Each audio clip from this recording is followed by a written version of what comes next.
படமா படம் நல்லா இல்லை ப்ரோ, அதுதான் உண்மை. பக்கா ஹார்ட்கோர் கமல் ஃபேனு.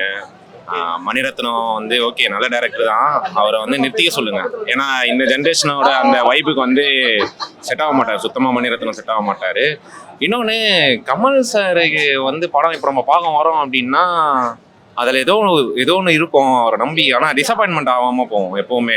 படம் வந்து ஸ்லோவாக போதும், ஏதோ ஒன்று போதும். ஸ்டோரி வைஸோ சரி, அவர் ஆக்டிங் வைஸோ சரி, எதனா ஒன்று படத்தில் இருக்கும். டிசப்பாயின்மெண்ட் பண்ணவே மாட்டார் அவர் படத்தில். எனக்கு தெரிஞ்சு கடைசியாக வந்து இந்தியன் 2 இந்த படம் பயங்கர டிசப்பாயின்மெண்ட் ஆனது இந்த 2 படம் தான். ஸோ அதுதான் ரொம்ப இது வந்தது. அவர்கிட்ட பிடிச்சதே டைலாக் டெலிவரி தான். இந்த படத்தில் வந்து தலைவா தயவுசெய்து நீங்கள் பேசாதீங்க அப்படின்ற மாதிரி ஆயிடுச்சு. இன்னொன்று, சிம்புக்கு ஒரு கம்பேக்காக இருக்கும் அப்படின்னு நினச்சேன் நான். பட் இந்த படம் சிம்பு பண்ணாமலே இருந்திருக்கலாம். ஏன்னா அவருக்கான ரோல்லாம் கிடையாது. இன்னொன்று, அதுதான் ரொம்ப ஓல்டு டெம்ப்ளேட்டு.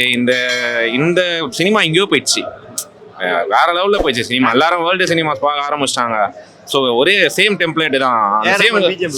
அதான் ப்ரோ, ஏரமன் பிஜிஎம் கூட அங்கங்கே தான் வருது. படம் மொத்தம் 9 சாங்கு. ஆனால் 9 சாங்கில் மொத்தமே வந்து படத்தில் வந்தது வந்து பார்த்தீங்கன்னா 3 சாங் தான் வந்தது படத்தில்.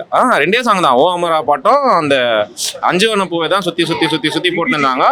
அந்த பாட்டெல்லாம் வெறும் 10 செகண்ட் 20 செகண்ட்லேயே முடிஞ்சிருச்சு, எல்லாமே முடிஞ்சிருச்சு.